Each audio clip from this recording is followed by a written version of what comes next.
गठबंधन के मास्टर माने जाने वाले अटल बिहारी वाजपेयी के मुकाबले एनडीए का अपना ढांचा बड़ा करने में भी मोदी ने काफी कौशल दिखाया।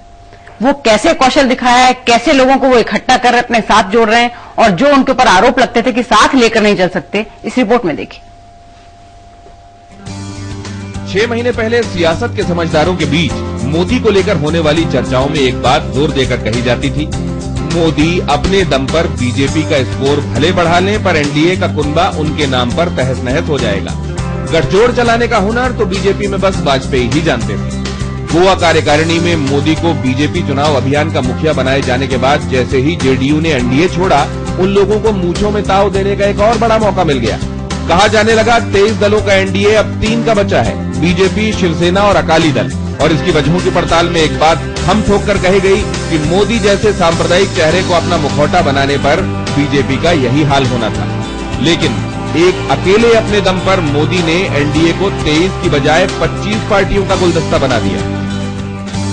अब मोदी के आलोचकों ने नई बात उछाली और कहा कि ये तो गिनती बढ़ाने और बताने के लिए 1-2 सदस्यों वाली पार्टियों के साथ किए गए गठजोड़ों के बूते हुआ है। पर क्या ऐसे लोगों ने इस बात पर गौर किया होगा कि शायद बड़ी पार्टियों से किए गठजोड़ों से मोदी के पक्ष में चल रही हवा का फायदा बड़े सहयोगियों को न दिए जाने की रणनीति के तहत ऐसा किया गया हो?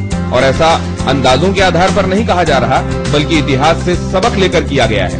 आंध्र प्रदेश की ही मिसाल लीजिए। 1998 में अपने दम पर चुनाव लड़कर जिस बीजेपी ने 4 सीटें और 18.3% वोट हासिल किए, उसे 1999 में टीडीपी के साथ गठजोड़ का सीटों के तौर पर फौरी फायदा मिला। 7 सीटें तो मिल गईं, पर वोट फीसद घटकर 9.9 रह गया।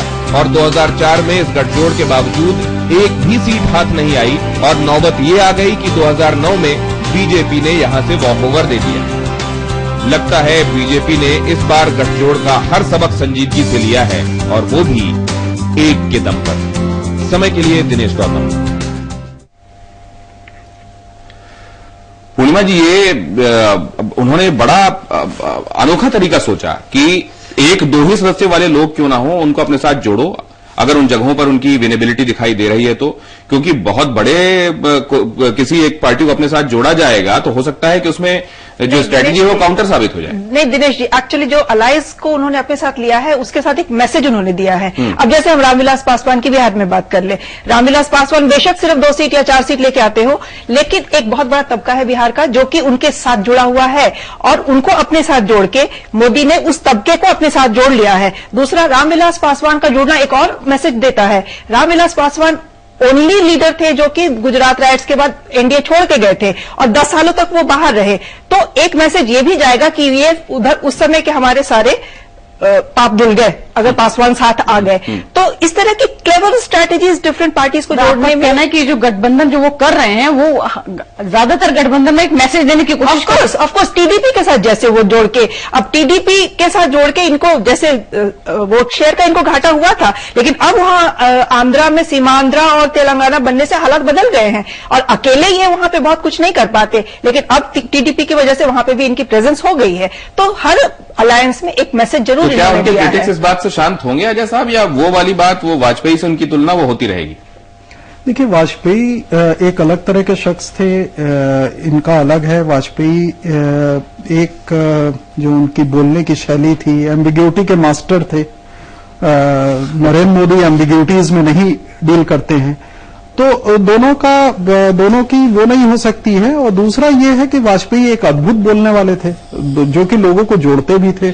उनका एक लंबा सेंटर के उसमें राजनीति में उनका एक इतिहास रहा है। एलायंस के साथ उनकी दोस्ती रही है, उसमें बहुत एलायंस के लोग ऐसे थे जो वाजपेयी के साथ ही उसमें रहे। तो इसलिए दोनों का अगर आप वैसे देखें तो कोई दोनों का वो नहीं हो सकता।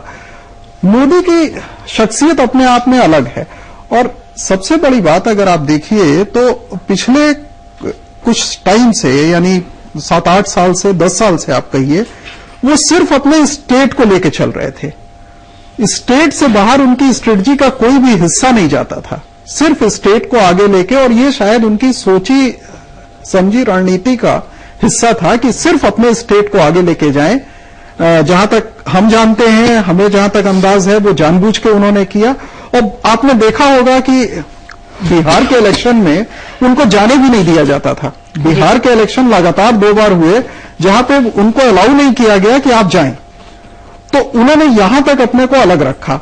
जब स्टेट की स्ट्रेटजी उनको लगा कि अब जो स्थिति आ गई है इकोनॉमिक इश्यूज की वजह से, जैसा आपने कहा, उसके बाद वो यहां पे आए और अब आज के दिन ऐसा लग रहा है कि जैसे इमेजिनेशन एक होता है वो उन्होंने ले लिया है।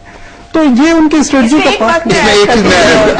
एक सेकंड हाँ, इसमें एक ही मैं ऐड करना चाहूंगा। एक तो ये कि ये जो हम लोग हमेशा कंपेयर करते हैं वाजपेयी जी और नरेंद्र मोदी जी, तो ये याद रखिएगा कभी भी वाजपेयी जी के भाषण को लेकर के विवाद नहीं हुए इस तरह के कि कोई फैक्चुअल कोई चीज गलती हुई हो, हिस्टोरिकल पर्सपेक्टिव को उन्होंने गलत दोहराया। बहुत अच्छे कम्युनिकेटर थे, बहुत जल्दी कनेक्ट कर लेते थे पब्लिक से। तो एक तो ये फर्क है। लेकिन अभी हुआ ये है कि जब हमने ये देखा कि भारत की सारी अर्थव्यवस्था चरमरा रही थी, करप्शन के एक्ट ये आ रहे थे, उसके साथ साथ कहीं ना कहीं पूरे तौर पर चीन को लेकर के देख लें, अमेरिका को लेकर के देख लें, पाकिस्तान को ले, तो एक वीक भारत की कहीं ना कहीं परसेप्शन जा रहा था कि कमजोर हो रहा है हिंदुस्तान। वैसे में अपनी पर्सनालिटी के बलबूते के ऊपर, अपने बोलचाल के बलबूते पर और देखने में लंबे चौड़े तगड़े भारत स्ट्रांग भारत का भी जो संदेश था वो भी देने में कामयाब है। और एक बात और याद रखिएगा, कांग्रेस की कमजोरी से जितना मोदी को बल मिला है उतना ही भारतीय जनता पार्टी में नेतृत्व की कमी भी उनके लिए बहुत फायदेमंद हुई। इसलिए कि क्या आपको लगता है कि आडवाणी जी की गैरहाजिरी में क्या कोई और दूसरा नेता था, अगर हम मोदी की बात ना करें, जो इस कैंपेन को लीड कर सकता था? कोई नहीं था। तो एक बीजेपी कहते रहे कि बहुत